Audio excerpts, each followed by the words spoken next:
Hello friends, कैसे हैं आप लोग। उम्मीद है आप लोग बहुत अच्छे होंगे। फ्रेंड्स, आप सभी का हमारे यूट्यूब चैनल एक एजुकेशन स्क्वाड में स्वागत है। फ्रेंड्स, इस वीडियो में कुल आपको 30 प्रश्न देखने को मिलेंगे, वो भी ह्यूमन बॉडी से संबंधित हैं। सारे क्वेश्चन सेलेक्टिव हैं, महत्वपूर्ण है, आपकी परीक्षा की दृष्टि से भी आपके लिए बहुत ज़्यादा महत्वपूर्ण है। तो चलिए फ्रेंड्स, बिना देरी के स्टार्ट कर लेते हैं। आज का हमारा पहला क्वेश्चन है, वयस्क मनुष्य में हड्डियों की कुल संख्या कितनी होती है। तो वयस्क मनुष्य की बात करी जाए तो उसमें 206 होती है, जबकि बच्चे की बात की जाए बच्चों में लगभग 300 हड्डियां पाई जाती हैं। ठीक है। अगला देखते हैं प्रश्न नंबर 2। और जो हड्डियां होती हैं इसमें 99% कैल्शियम पाया जाता है। ठीक है, कितना? 99% जो है कैल्शियम पाया जाता है हड्डियों में। अगला देख लेते हैं प्रश्न नंबर 2। शरीर का सबसे व्यस्त अंग कौन सा होता है। तो शरीर का सबसे व्यस्त अंग होता है हृदय, यानी हार्ट जो होता है वो सबसे व्यस्त होता है। और हृदय की जो परतें होती हैं वो हृदय में 3 परतें होती हैं। ठीक है, कौन कौन सी? हृदय की कितनी परतें होती? 3 होती हैं, पेरिकार्डियम, मायोकार्डियम और इंडोकार्डियम। ठीक है, कौन सी?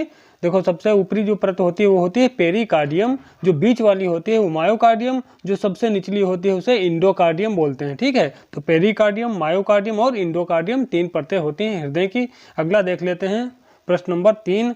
हृदय की सबसे बड़ी परत है, तो हृदय की सबसे बड़ी परत कौन सी होती है? बीच वाली, यानी मायोकार्डियम। कौन सी है? मायोकार्डियम है। प्रश्न नंबर 4 देख लेते हैं। मानव शरीर में कुल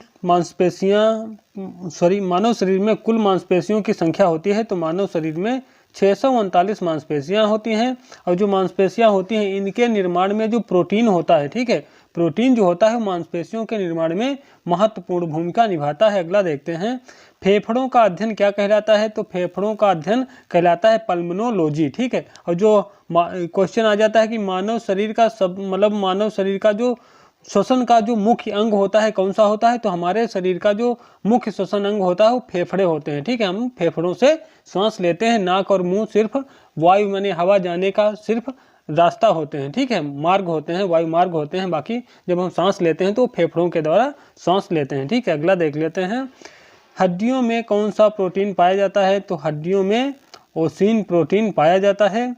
अगला देखते हैं, उपास्थि यानी कार्टिलेज में कौन सा प्रोटीन पाया जाता है। तो कार्टिलेज में यानी उपास्थि में कांट्रिन प्रोटीन पाया जाता है। प्रश्न नंबर 8, फेफड़ों की क्षमता यानी वायुधारता मापी जाती है। तो स्पाइरोमीटर से। ठीक है, फेफड़ों की जो क्षमता होती है किसमें मापी जाती है, यानी किससे मापी जाती है? स्पाइरोमीटर से मापी जाती है। प्रश्न नंबर 9, आरबीसी यानी रेड ब्लड सेल्स को अन्य किस नाम से जाना जाता है, यानी आरबीसी को अन्य किस नाम से जाना जाता है।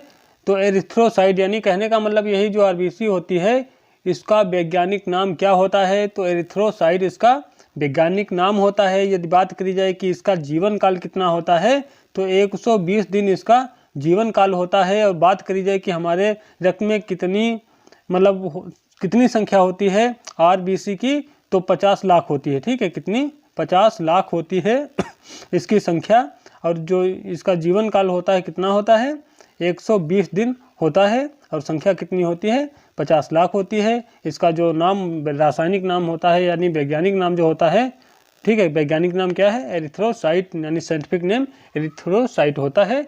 और इसका फुल फॉर्म होता है रेड ब्लड सेल्स, इसका फुल फॉर्म होता है। ठीक है, ध्यान रखिएगा। अगला देखते हैं, धूम्रपान करने से कौन सा रोग होता है। तो धूम्रपान करने से एम्फाइसीमा रोग हो जाता है। अगला देखते हैं प्रश्न नंबर 11, किडनी यानी गुर्दे का अध्ययन क्या कहलाता है। तो गुर्दे का अध्ययन जो होता है नेफ्रोलॉजी कहलाता है। ठीक है, गुर्दे का अध्ययन क्या कहलाता है? नेफ्रोलॉजी कहलाता है।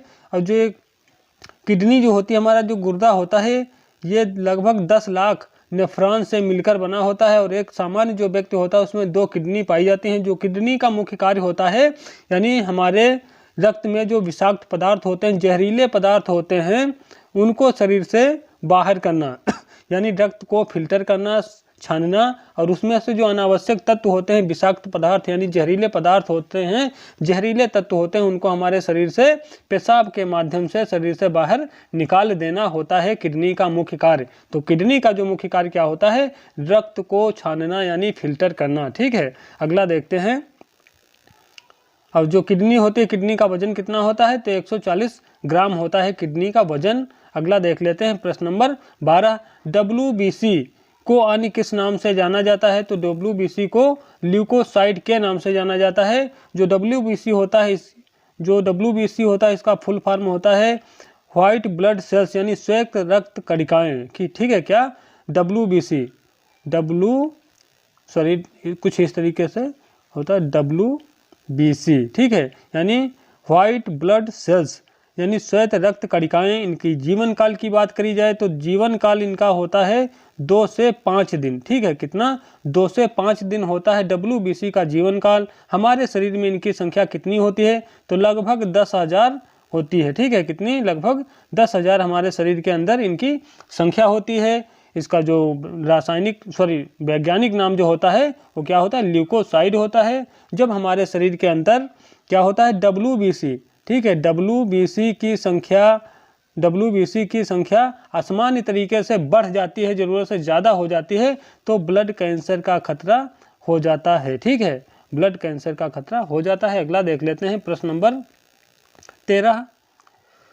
हंसाने वाली गैस है, तो हंसाने वाली गैस होती है नाइट्रस ऑक्साइड, जो कि रंगहीन व गंधहीन होती है। अगला देख लेते हैं प्रश्न नंबर 14। आँखों में प्रवेश करने वाले प्रकाश की मात्रा को नियंत्रित करता है, तो आँखों में प्रवेश करने वाला जो प्रकाश होता है, रोशनी होती है, उसको कौन नियंत्रित करता है? तो प्रतारिका, जिसको हम आइरिस बोलते हैं, ठीक है। प्रश्न नंबर 15।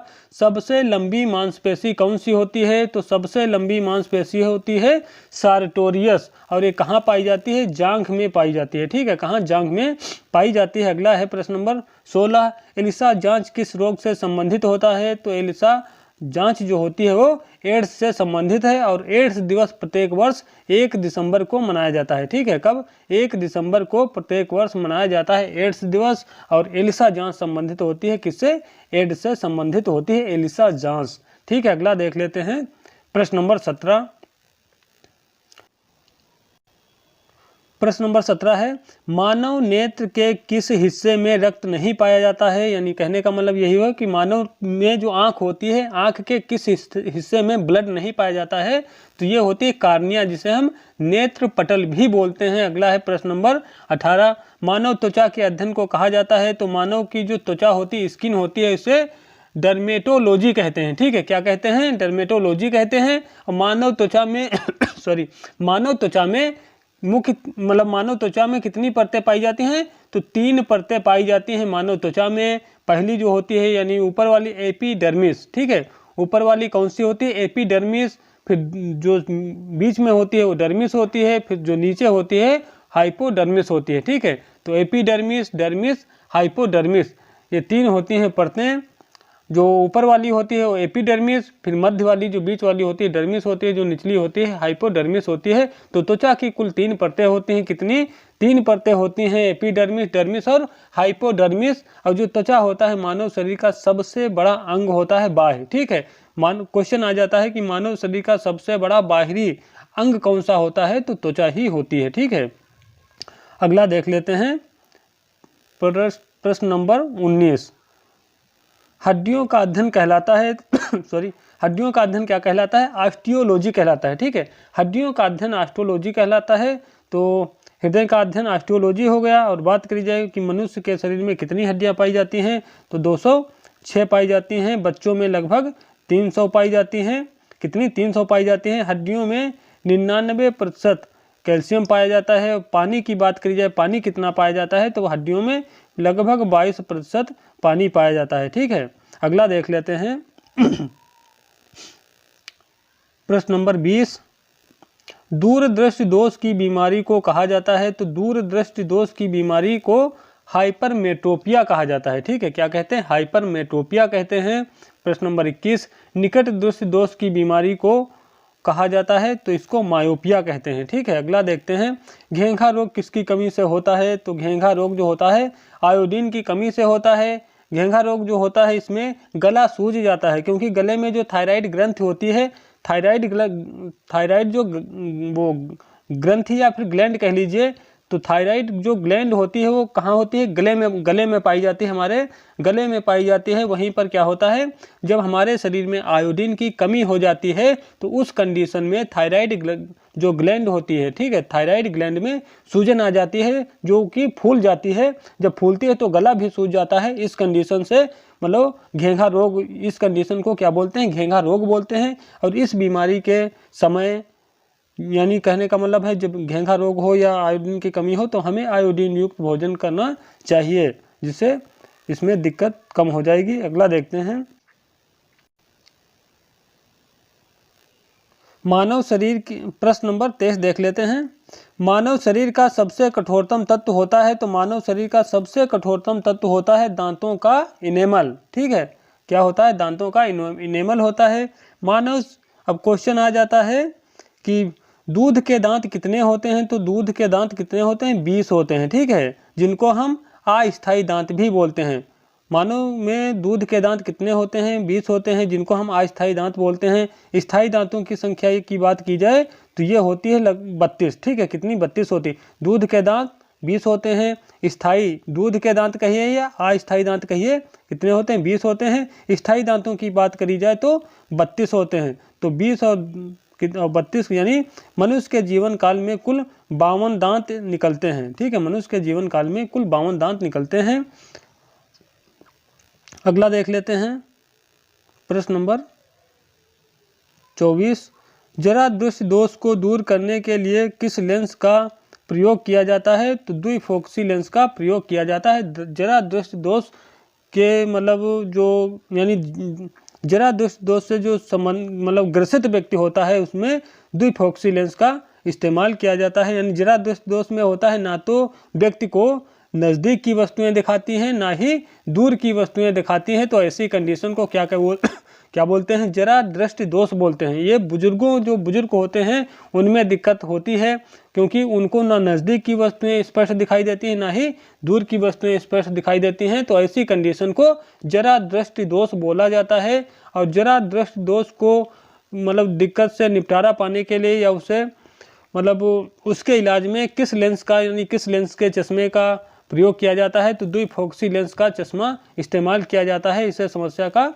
तात्कालिक तौर पर निदान मिल जाता है, अच्छा दिखने लगता है। अगला देखते हैं, विटामिन, प्रश्न नंबर 25, क्या है, विटामिन ए का रासायनिक नाम है, तो विटामिन ए का रासायनिक नाम क्या होता है, रेटिनॉल, ठीक है, क्या रेटिनॉल होता है।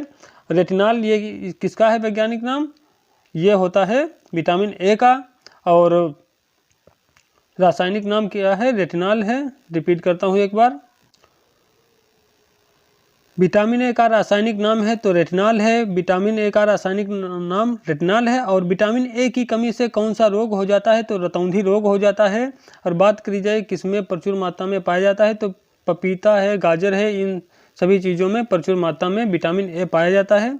अगला देखते हैं, प्रश्न नंबर 26, क्षय रोग या जिसे हम टीबी रोग बोलते हैं शरीर के किस अंग को प्रभावित करता है, यानी क्षय रोग से हमारे शरीर का कौन सा अंग प्रभावित होता है, तो फेफड़े प्रभावित हो जाते हैं। अगला देखते हैं, मनुष्य के नाखून में कौन सा प्रोटीन पाया जाता है, तो हमारे जो नाखून होते हैं उनमें कौन सा प्रोटीन पाया जाता है, तो पाया जाता है केराटिन प्रोटीन, ठीक है, क्या केराटिन प्रोटीन पाया जाता है। अगला है प्रश्न नंबर 28, फाइलेरिया जिसे हम हाथी पांव या पील पांव भी बोलते हैं से ग्रसित फाइलेरिया से प्रभावित अंग है, तो फाइलेरिया रोग से प्रभावित अंग जो होता है हमारे पैर होते हैं, ठीक है, कोई भी एक पैर सूज जाता है, उसमें मतलब सूजन आ जाती है, किसके, हाथी के समान वो पांव हो जाता है। जिस तरीके से हाथी का पांव होता है लगभग उसी तरीके से पैर हो जाता है, इसीलिए इसका नाम पील पांव अथवा हाथी पांव या फाइलेरिया कहा जाता है। अगला देखते हैं, प्रश्न नंबर 29,